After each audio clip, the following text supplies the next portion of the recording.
Hello guys, welcome back to my YouTube channel. This is Sanchari Sahu और आज हम बात करने वाले हैं 9 most common water colour mistake के बारे में, जो कि बहुत ही इंपॉर्टेंट होने वाला है और बहुत इंटरेस्टिंग होने वाला है। सारी मिस्टेक्स को सुनते हैं कमेंट सेक्शन में ज़रूर बताइएगा कि कौन सी मिस्टेक आप करते हो।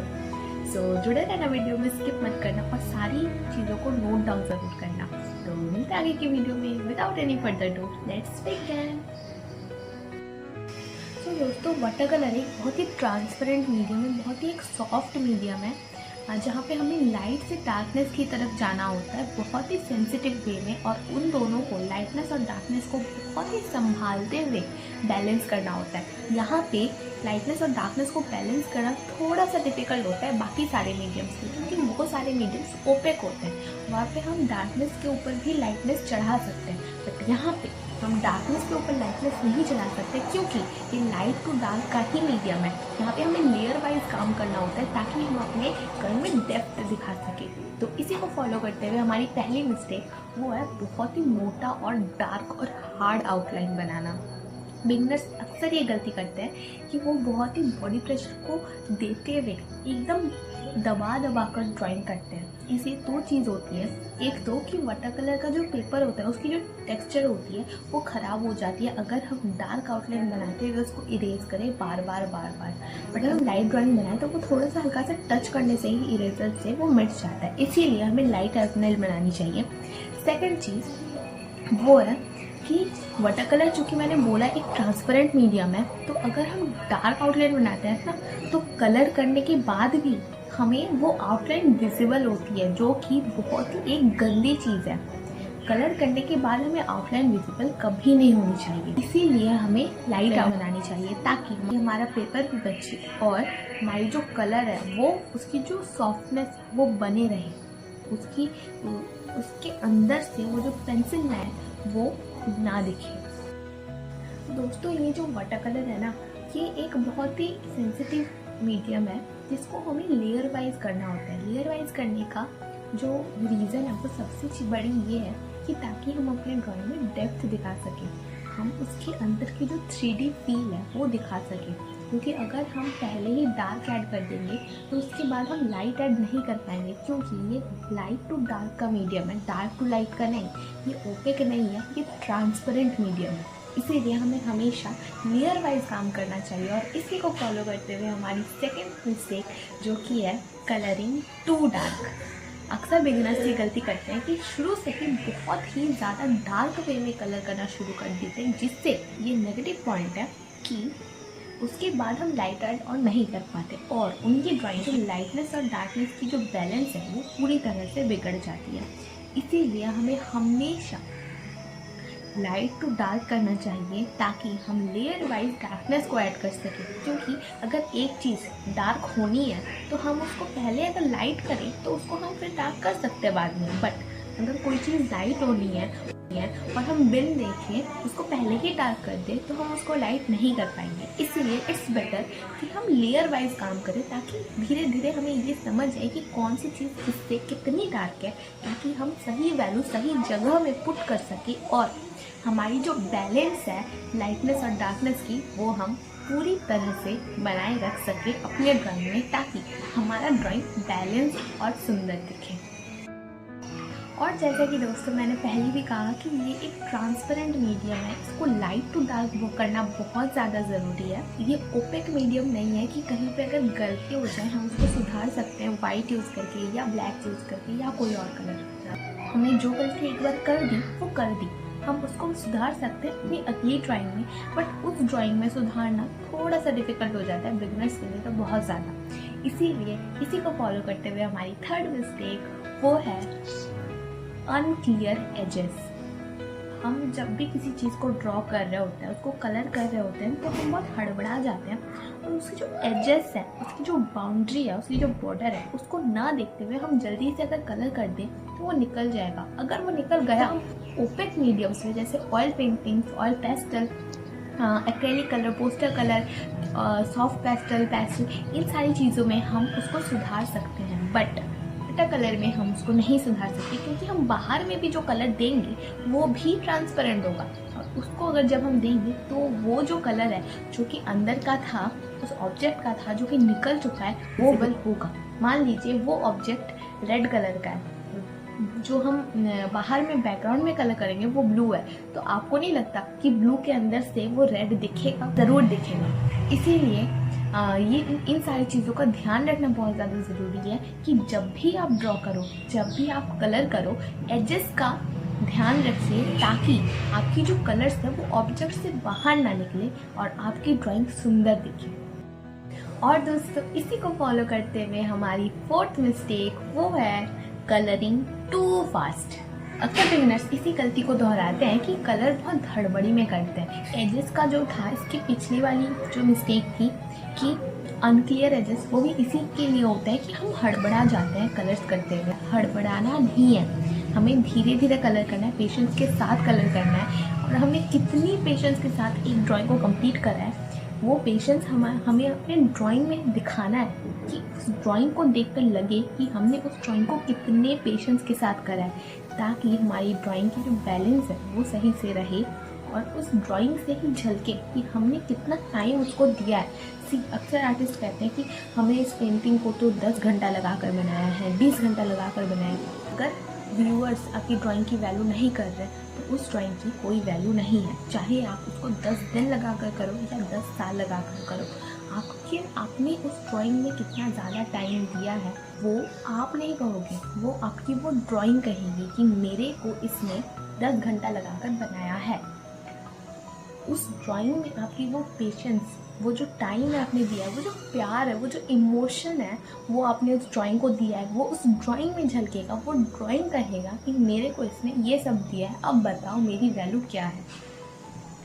तब जाकर व्यूवर्स को वो सारे इमोशंस जो है, जो एक पेंटिंग में एक आर्टिस्ट देता है ड्राइंग करते हुए, वो दिखेगा। क्योंकि जब हम ड्राइंग करते हैं ना, वो बस कलरिंग का पार्ट या फिर ड्राइंग का पार्ट नहीं होता है, वो इमोशनल कनेक्टेड होता है एक आर्टिस्ट से। एक ड्राइंग जो है वो सिर्फ एक ड्राइंग हो सकता है बाकी सारी दुनिया के लिए, बट उस आर्टिस्ट ने, जिस आर्टिस्ट ने उसे बनाया है ना, उसके लिए वो एक इमोशन होता है। वो एक आर्ट वर्क को नहीं बेच रहा होता सिर्फ, वो अपने इमोशंस को बेच रहा होता है, जिसकी कोई वैल्यू नहीं हो सकती। इसीलिए एक बहुत ही मिनिमल कंडीशंस रख के उसकी एक प्राइस दी जाती है। इमोशंस को भी कभी बेचा नहीं जा सकता, बट जब आर्टिस्ट ड्राइंग कर रहा होता है तो अपनी सारी इमोशंस उस ड्राइंग में वो दे रहा होता है। अगर एक आर्टिस्ट गुस्सा है तब वो ड्राइंग कर रहा है, तो वो ड्राइंग देखकर कोई समझ सकता है कि इस ड्राइंग में कहीं ना कहीं थोड़ा गुस्सापन है। अगर वो आर्टिस्ट उदास है तो उस ड्राइंग को देखकर ये दिखेगा, ये झलकेगा कि इस ड्राइंग में ना थोड़ी उदासी है, इस ड्राइंग में उदासी है। इन सारी चीज़ों को समझना बहुत ज़्यादा ज़रूरी है। और अगेन, हड़बड़ाइएगा नहीं, कलरिंग टू फास्ट, इस मिस्टेक को बार बार नहीं दोहराइएगा। दोस्तों, मैंने आप लोगों को पहले भी कहा है कि वाटर कलर में 2 सबसे इम्पॉर्टेंट चीज़ जो है वो, एक है वाटर हैंडलिंग कैपेबिलिटी, दूसरी है ब्रश हैंडलिंग कैपेबिलिटी। ये 2 चीज़ अगर आपकी सुधर गई तो आपकी जो वाटर कलर की इम्प्रूवमेंट है वो बहुत फास्ट हो जाएगी। तो इसी को फॉलो करते हुए हमारी 5th मिस्टेक वो है यूजिंग टू मच वाटर या टू लेस वाटर। ये जो वाटर हैंडलिंग कैपेबिलिटी है ये बहुत इंपॉर्टेंट है, कहाँ पे कितनी वाटर, कितना पानी देना है। अगर आपको इस चीज़ की अंडरस्टैंडिंग हो गई कि कहाँ पे कितना वाटर देना है और कहाँ पे कितना छोड़ना है, तो आपकी जो वाटर कलर है बहुत हद तक इम्प्रूव हो जाएगी।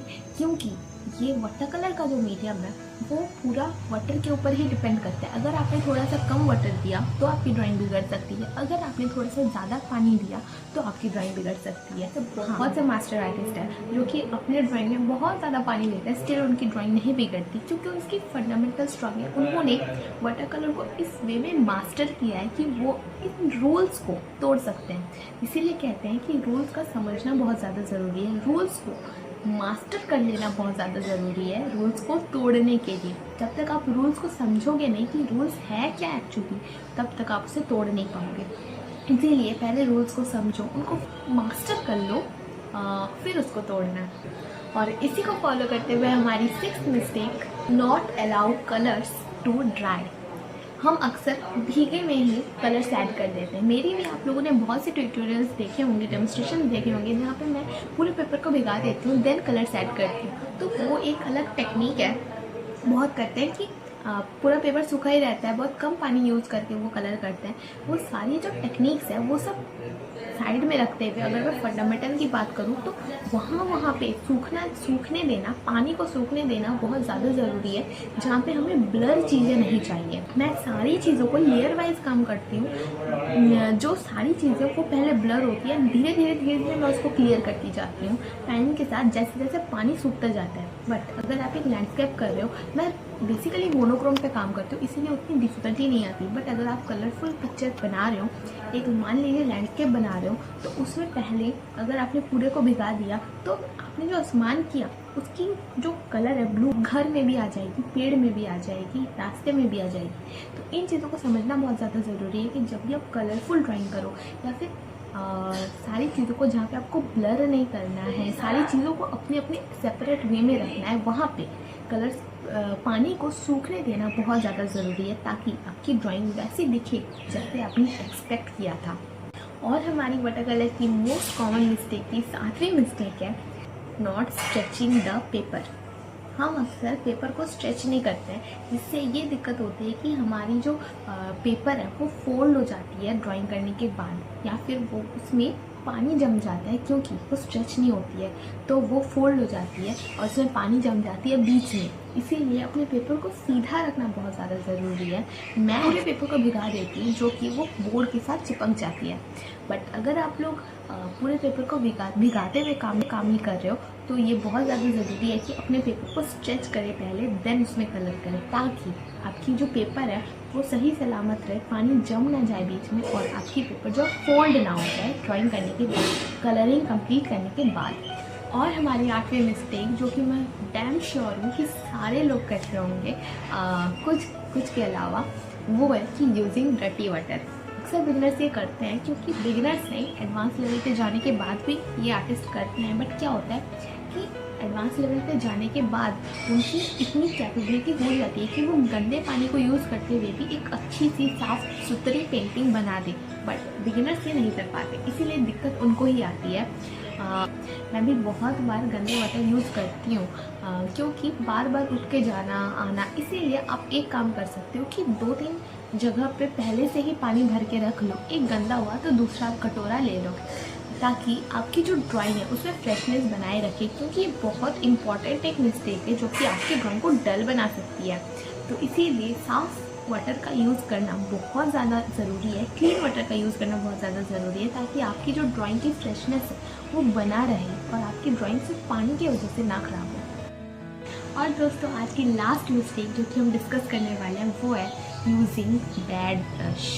ये बहुत ही एक इम्पॉर्टेंट चीज़ है जो कि हर बिगिनर्स करते होंगे, बट इसको सुधारना बहुत ज़्यादा ज़रूरी है, ताकि आपकी जो रिज़ल्ट है, जो ड्राइंग है, इतनी मेहनत करने के बाद वो सही रहे।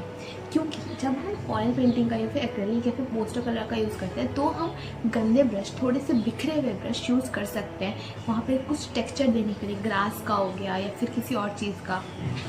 बट वाटर कलर एक स्मूथ ब्रश यूज़ करना बहुत ज़्यादा ज़रूरी है, ताकि आपकी जो सॉफ्टनेस है उस ड्राइंग में बना रहे। क्योंकि थोड़े से अच्छे ब्रश आप ले लोगे तो आपकी ड्राइंग कितनी सुधर सकती है। अच्छे ब्रश का मतलब यहाँ पे महंगा ब्रश नहीं होता है, बहुत सस्ते ब्रश हैं जो कि बहुत अच्छे वर्क्स दे सकते हैं, प्रोवाइड कर सकते हैं। ये नहीं करता है, यहाँ पे ब्रश की क्वालिटी मैटर करती है। बहुत ही सस्ते ब्रशेस हैं, कंपनीज़ हैं जो कि बहुत ही अच्छे ब्रश मैन्युफैक्चर्ड करके बहुत ही कम कीमत में, तो उन ब्रशेस का यूज़ करो। बिगिनिंग में हर आर्टिस्ट सस्ते ब्रश का ही यूज़ करता है। सिंथेटिक ब्रश लीजिए, अगर ख़राब हो जाए तो नए ब्रश लीजिए। तो ब्रशेस का अच्छा होना बहुत ज़्यादा ज़रूरी है। एंड आई होप ये सारी जो मिस्टेक्स है आप लोगों ने समझा होगा। तो दोस्तों, एक बार शुरू से सारे मिस्टेक्स को दोहराते हैं। पहला है मेकिंग टू डार्क आउटलाइंस, दूसरा है अनक्लियर एजेस, तीसरा है कलरिंग टू डार्क, चौथा है कलरिंग टू फास्ट, पाँचवा है not allowing colours to dry, छठा है टू मच वाटर और टू लेस वाटर, सातवां है यूजिंग डर्टी वाटर और आठवां है नॉट स्ट्रेचिंग योर पेपर और लास्ट 9वां है यूजिंग बैड ब्रश। सो दोस्तों आई होप कि ये सारी जो मिस्टेक्स है आप लोगों ने नोट डाउन करा होगा और कमेंट में ज़रूर बताइएगा कौन सी मिस्टेक आप करते हो और अपने डायरी में भी नोट डाउन कीजिएगा कि कौन सी मिस्टेक सबसे बड़ी है जो कि आप करते हो। और कई बार लगता है कि मैं बहुत से एक्स्ट्रा पॉइंट्स डिस्कस कर देती हूँ, बहुत से साइकोलॉजी के पॉइंट्स डिस्कस कर देती हूँ जो बट मैं कई बार फील करती हूँ कि ये सारी जो चीज़ें हैं जो कि मिस्टेक आप करते हो और अपने डायरी में भी नोट डाउन कीजिएगा कि कौन सी मिस्टेक सबसे बड़ी है जो कि आप करते हो। और कई बार लगता है कि मैं बहुत से एक्स्ट्रा पॉइंट्स डिस्कस कर देती हूँ, बहुत से साइकोलॉजी के पॉइंट्स डिस्कस कर देती हूँ जो कि एक आर्टिस्ट